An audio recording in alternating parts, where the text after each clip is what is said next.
សម្បត្តិទី1របស់ប៉ុលដល់ពួកថេសាឡូនីកជំពូក1សម្បត្តិប៉ុលស៊ីវ៉ាននិងធីម៉ូថេយើងខ្ញុំផ្ញើមកពួកជំនុំនៅក្រុងថេសាឡូនីកដែលនៅក្នុងព្រះដ៏ជាព្រះវរបិតានិងព្រះអម្ចាស់យេស៊ូវគ្រីស្ទសូមឲ្យអ្នករាល់គ្នាបានប្រកបដោយព្រះគុណនិងសេចក្តីសុខសាន្តអំពីព្រះដ៏ជាព្រះវរបិតានៃយើងហើយអំពីព្រះអម្ចាស់យេស៊ូវគ្រីស្ទ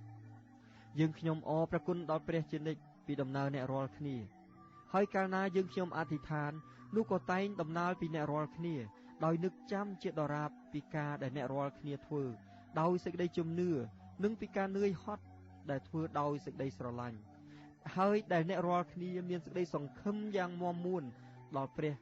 យេស៊ូវគ្រីស្ទជាព្រះអម្ចាស់នៃយើងរាល់គ្នានៅចំពោះព្រះដ៏ជាព្រះវរបិតានៃយើងផងអោបងប្អូនដែលព្រះទ្រង់ស្រឡាញ់អើយយើងខ្ញុំដឹងថាទ្រង់បានរើសតាំងអ្នករាល់គ្នាហើយត្បិតដំណឹងល្អរបស់ខ្ញុំមិនបានផ្សាយមកដល់អ្នករាល់គ្នាដោយពាក្យសម្ដីតែប៉ុណ្ណោះទេគឺដោយព្រះចេស្តានិងព្រះវិញ្ញាណបរិសុទ្ធដែរហើយដោយសេចក្តីជំនឿដ៏មោះមុតជាខ្លាំងថែមទៀតផងដោយជាអ្នករាល់គ្នាដឹងហើយពីដំណើរយើងខ្ញុំដែលនៅក្នុងពួកអ្នករាល់គ្នាជាយ៉ាងណាសម្រាប់នឹងជួយដល់អ្នករាល់គ្នាក៏បានត្រាប់តាមយើងខ្ញុំហើយនឹងព្រះអម្ចាស់ដោយបានទទួលព្រះបន្ទូលដោយសេចក្តីអំណររបស់ព្រះវិញ្ញាណបរិសុទ្ធក្នុងកាលដែលកំពុងតែកើតទុក្ខលំបាកជាខ្លាំងផងដល់ម្លេះបានជាអ្នករាល់គ្នាបានត្រឡប់ជាគំរូដល់អស់អ្នកដែលជឿនៅស្រុកម៉ាសេដូននិងស្រុកអាខ័យត្បិតព្រះបន្ទូលនៃព្រះអម្ចាស់បានផ្សាយចេញពីអ្នករាល់គ្នាមិនមែនតែក្នុងស្រុកម៉ាសេដូននិងស្រុកអាខ័យប៉ុណ្ណោះទេគឺរហូតដល់គ្រប់ទាំងកន្លែងដែលឮនិយាយពីសេចក្តីជំនឿរបស់អ្នករាល់គ្នាចំពោះព្រះថែមទៀតផង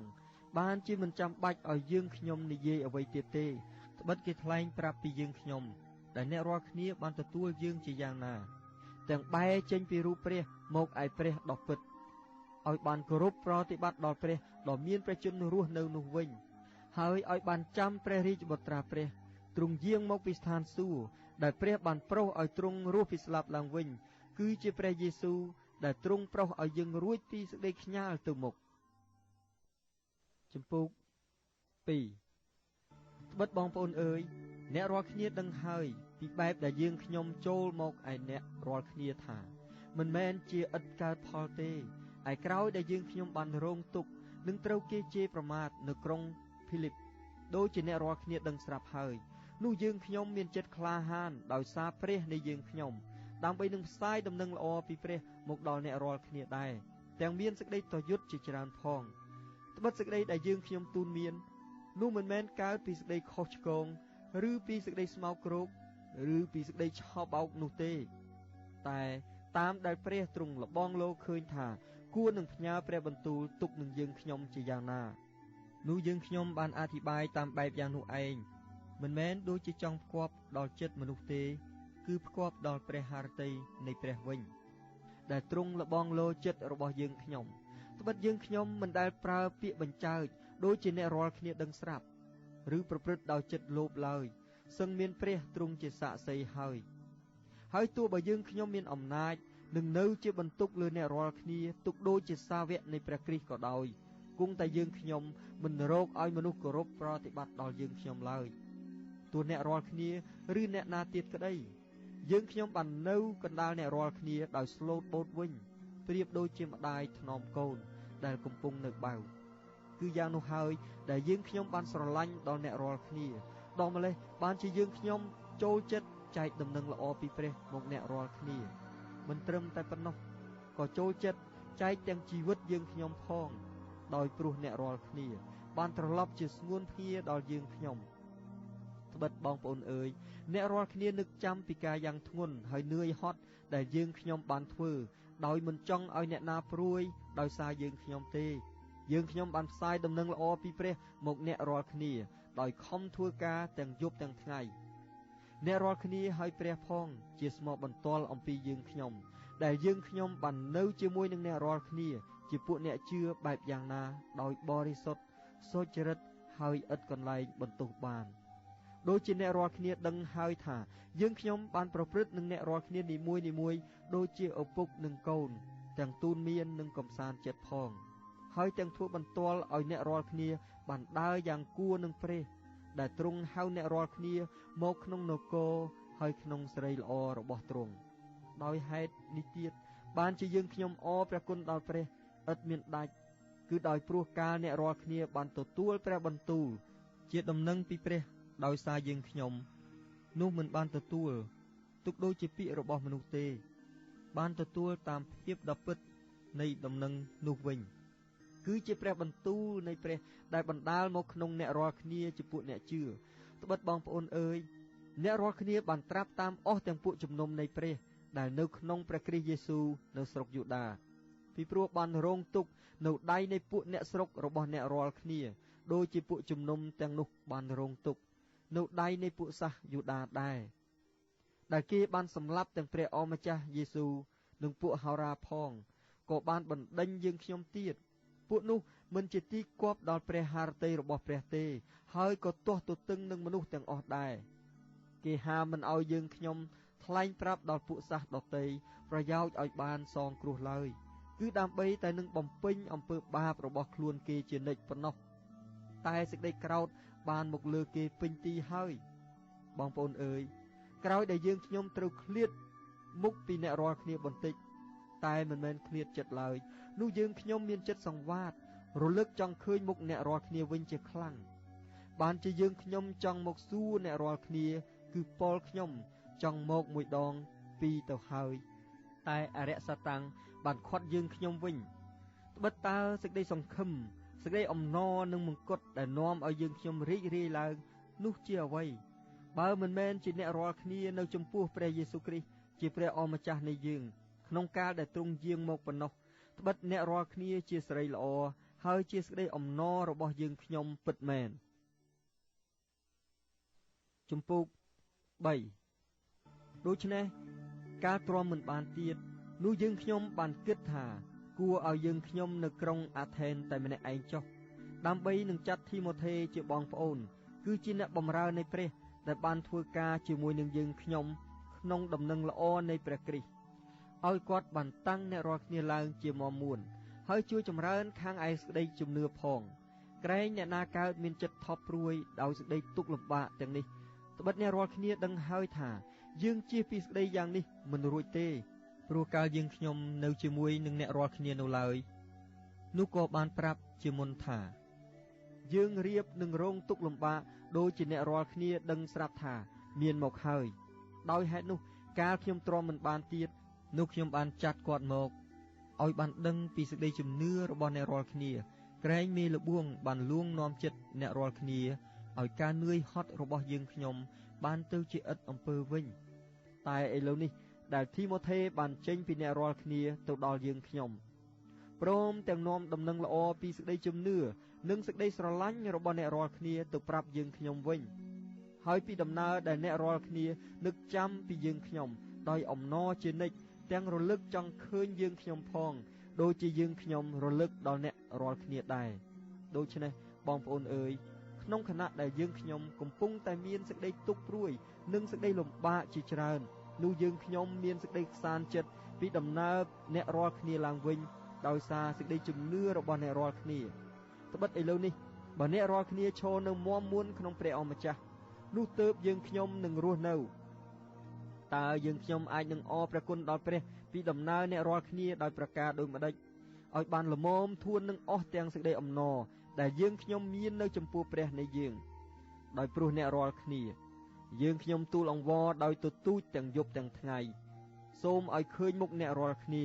ហើយឲ្យបានបំពេញសេចក្តីអ្វីដែលខ្វះខាងឯសេចក្តីជំនឿរបស់អ្នករាល់គ្នាផងសូមឲ្យព្រះដ៏ជាព្រះវរបិតានិងព្រះអម្ចាស់យេស៊ូវគ្រីស្ទនៃយើងខ្ញុំ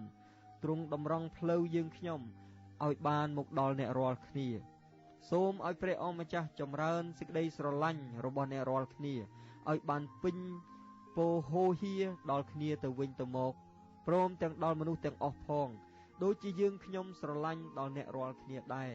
ប្រយោជន៍នឹងតាំងចិត្តអ្នករាល់គ្នាឲ្យបរិសុទ្ធឥតសៅមងនៅចំពោះព្រះដ៏ជាព្រះវរបិតារបស់យើងរាល់គ្នា ក្នុងការដែលព្រះយេស៊ូវជាព្រះអម្ចាស់នៃយើងទ្រង់យាងមកជាមួយនឹងអស់ទាំងអ្នកបរិសុទ្ធរបស់ទ្រង់ជំពូក4មួយសោតទៀតបងប្អូនអើយយើងខ្ញុំអង្វរហើយទូលមានដល់អ្នករាល់គ្នាក្នុងព្រះអម្ចាស់យេស៊ូវថាចូលដើរតាមដែលគូគប្បីដើម្បីឲ្យបានគប់ដល់ព្រះハរតីព្រះកាន់តែខ្លាំងឡើងដូចជាបានទទួលបង្គាប់ពីយើងខ្ញុំរួចហើយត្បិតអ្នករាល់គ្នាស្គាល់សេចក្តីបញ្ញត្តិដែលយើងខ្ញុំបានប្រគល់មកអ្នករាល់គ្នាដោយនៅព្រះអម្ចាស់យេស៊ូវហើយត្បិតព្រះទ្រង់សពព្រះハរតីឲ្យអ្នករាល់គ្នាបានញែកជាបរិសុទ្ធដើម្បីឲ្យបានជៀសពីសេចក្តីកំផិតចេញត្រូវឲ្យអ្នករាល់គ្នានីមួយៗចេះរក្សាអត្តភាពខ្លួនដោយសេចក្តីបរិសុទ្ធនិងសេចក្តីប្រសើរមិនមែនដោយសេចក្តីរំជួលក្នុងតណ្ហាដូចជាសាសដតីដែលមិនស្គាល់ព្រះនោះឡើយកុំឲ្យអ្នកណាបំពានឬធ្វើខុសនឹងបងប្អូនណាមួយក្នុងការនោះឲ្យសោះពីព្រោះព្រះអម្ចាស់ទ្រង់នឹងសងសឹកក្នុងការទាំងនោះដូចជាយើងខ្ញុំបានប្រាប់ដល់អ្នករាល់គ្នាហើយព្រមទាំងធ្វើបន្ទាល់សពគ្រប់ផងត្បិតព្រះមិនបានហៅយើងរាល់គ្នាមកក្នុងសេចក្តីស្មោកគ្រោកទេគឺមកក្នុងសេចក្តីបរិសុទ្ធវិញដូច្នេះអ្នកណាដែលមិនព្រមទទួលនោះមិនមែនបោះបង់ចោលមនុស្សឈ្មោះថាបោះបង់ចោលព្រះវិញដែលទ្រង់បានប្រទានព្រះវិញ្ញាណបរិសុទ្ធនៃទ្រង់មកយើងរីឯសេចក្តីស្រឡាញ់ជាបងប្អូននោះមិនចាំបាច់ឲ្យខ្ញុំសរសេរមកអ្នករាល់គ្នាទេពីព្រោះព្រះទ្រង់បង្រៀនឲ្យអ្នករាល់គ្នាស្រឡាញ់គ្នាទៅវិញទៅមកហើយអ្នករាល់គ្នាក៏ស្រឡាញ់ដល់អស់ទាំងពួកបងប្អូននៅគ្រប់ក្នុងស្រុកម៉ាស៊ីដូនដែរតែបងប្អូនអើយយើងខ្ញុំសូមទូនមានឲ្យអ្នករាល់គ្នាមានសេចក្តីស្រឡាញ់នោះកាន់តែខ្លាំងឡើងចុះហើយខំប្រឹងឲ្យអស់ពីចិត្តនឹងនៅដោយស្រគត់ស្រគំទាំងប្រព្រឹត្តតែរឿងជារបស់ផងខ្លួនហើយធ្វើការដោយដៃខ្លួនឯងផងដូចជាយើងខ្ញុំបានបង្គាប់ហើយដើម្បីឲ្យអ្នករាល់គ្នាបានប្រព្រឹត្តដោយគួរគប្បីដល់មនុស្សខាងក្រៅឥតត្រូវការអ្វីឡើយបងប្អូនអើយខ្ញុំមិនចង់ឲ្យអ្នករាល់គ្នាឥតដឹងពីពួកអ្នកដែលដេកលក់ទៅហើយទេក្រែងអ្នករាល់គ្នាកើតទុក្ខព្រួយដូចជាអ្នកឯទៀតដែលគ្មានសង្ឃឹមត្បិតបើយើងជឿថាព្រះយេស៊ូវបានសុគតព្រមទាំងរស់ឡើងវិញហើយនោះត្រូវជឿថាព្រះទ្រង់នឹងនាំអស់អ្នកដែលដេកលក់ទៅក្នុងព្រះយេស៊ូវឲ្យបានមកជាមួយនឹងទ្រង់ដែរត្បិតយើងខ្ញុំប្រាប់មកអ្នករាល់គ្នាតាមព្រះបន្ទូលនៃព្រះអម្ចាស់ដូច្នេះថាយើងដែលរស់នៅជាប់ដរាបដល់ព្រះអម្ចាស់យើងមកនោះយើងមិនទៅមុនពួកអ្នកដែលបានដេកលក់ទៅហើយនោះទេព្រោះព្រះអម្ចាស់ទ្រង់នឹងយាងចុះពីស្ថានសួគ៌មកដោយស្រែកបង្គាប់មួយព្រះអស់ទាំងមានឮសំឡេងមហាទេវតានិងត្រែរបស់ព្រះផងនោះពួកស្លាប់ក្នុងព្រះគ្រីស្ទនឹងរស់ឡើងវិញជាមុនបង្អស់រួចយើងរាល់គ្នាដែលកំពុងតែរស់នៅក៏នឹងបានលើកឡើងទៅក្នុងពពកជាមួយគ្នាទាំងអស់ដើម្បីឲ្យបានជួបជុំនឹងព្រះអម្ចាស់នៅនាអាកាសយ៉ាងនោះយើងនឹងនៅជាមួយនឹងព្រះអម្ចាស់ជាដរាបទៅដូច្នេះចូលកំសាន្តចិត្តគ្នាទៅវិញទៅមកដោយដំណើរនេះចុះជំពូក5បងប្អូនអើយឯត្រង់ពេលវេលានោះមិនបាច់ឲ្យខ្ញុំសរសេរប្រាប់មកអ្នករាល់គ្នាទេត្បិតអ្នករាល់គ្នាដឹងច្បាស់ហើយថាថ្ងៃនៃព្រះអម្ចាស់នឹងមកដល់ដូចជាចោរមកនៅពេលយប់ត្បិតកាលណាគេកំពុងតែនិយាយថាមានសេចក្តីសុខសាន្ត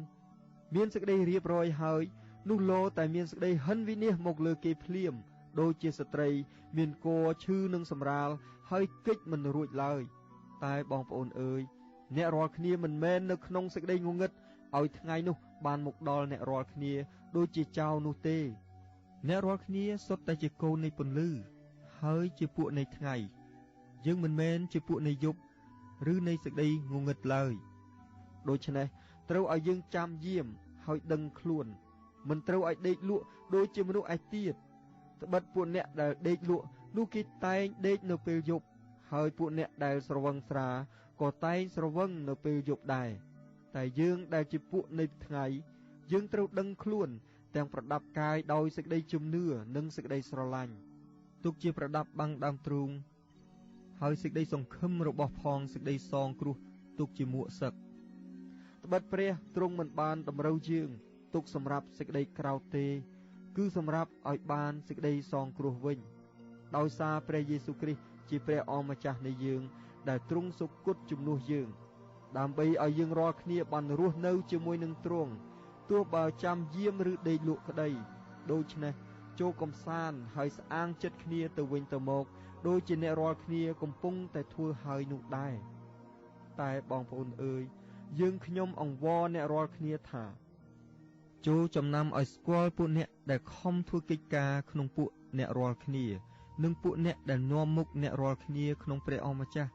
ហើយនឹងពួកអ្នកដែលទូនមានដែរដើម្បីឲ្យបានរាប់អានជាខ្លាំងចំពោះពួកអ្នកយ៉ាងនោះដោយសេចក្តីស្រឡាញ់ដោយព្រោះការដែលគេធ្វើចូលនៅជាមួយគ្នាដោយមេត្រីចុះបងប្អូនអើយយើងខ្ញុំទូនមានឲ្យអ្នករាល់គ្នាបន្ទោសដល់ពួកអ្នកដែលគ្មានសណ្ដាប់ធ្នាប់ហើយជួយកំសាន្តដល់ពួកអ្នកណាដែលមានសេចក្តីទន់ក្រោមចិត្តទាំងគាំពៀពួកអ្នកដែលខ្សោយនិងអត់ឱនចំពោះមនុស្សទាំងអស់ចូលប្រយ័ត្នកុំឲ្យអ្នកណាធ្វើអំពើអាក្រក់ស្នងនឹងអំពើអាក្រក់ឡើយចូលដេញតាមការល្អជាដរាបដល់គ្នាទៅវិញទៅមកហើយដល់មនុស្សផងទាំងឡាយដែរចូលអរសប្បាយជានិច្ចចូលអធិដ្ឋានឥតឈប់ឈរចូលអរព្រះគុណក្នុងគ្រប់ការទាំងអស់ពីព្រោះព្រះទ្រង់សពព្រះハរតីឲ្យអ្នករាល់គ្នាធ្វើយ៉ាងដូច្នោះដោយនៅព្រះគ្រីស្ទយេស៊ូវកុំឲ្យពន្លត់ព្រះវិញ្ញាណកុំឲ្យមើលងាយការអធិប្បាយឡើយចូលលោមើលគ្រប់ទាំងអស់ហើយកាន់ខ្ជាប់តាមសេចក្តីដែលត្រឹមត្រូវចូលជៀសចេញពីសេចក្តីអាក្រក់គ្រប់យ៉ាង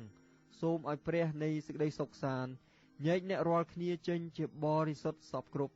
ហើយឲ្យទាំងព្រលឹងនិងវិញ្ញាណហើយរូបកាយទាំងមូលបានបំរុងទុកឥតសៅមងដរាបដល់ព្រះយេស៊ូវគ្រីស្ទជាព្រះអម្ចាស់នៃយើងទ្រង់យាងមកព្រះដែលបានហៅអ្នករាល់គ្នាទ្រង់ស្មោះត្រង់ទ្រង់នឹងធ្វើសម្រេចការនោះបងប្អូនអើយសូមអធិដ្ឋានឲ្យយើងខ្ញុំផងសូមជម្រាបសួរដល់ពួកបងប្អូនទាំងអស់ដោយថើបបរិសុទ្ធដែរខ្ញុំផ្ដាំមុខអ្នករាល់គ្នាដោយព្រះអម្ចាស់ថាសូមអានមើលសម្បត្តិនេះឲ្យពួកបងប្អូនបរិសុទ្ធគ្រប់គ្នាស្ដាប់ផងសូមឲ្យអ្នករាល់គ្នាបានប្រកបដោយព្រះគុណរបស់ព្រះយេស៊ូវគ្រីស្ទជាព្រះអម្ចាស់នៃយើងរាល់គ្នាអាមែន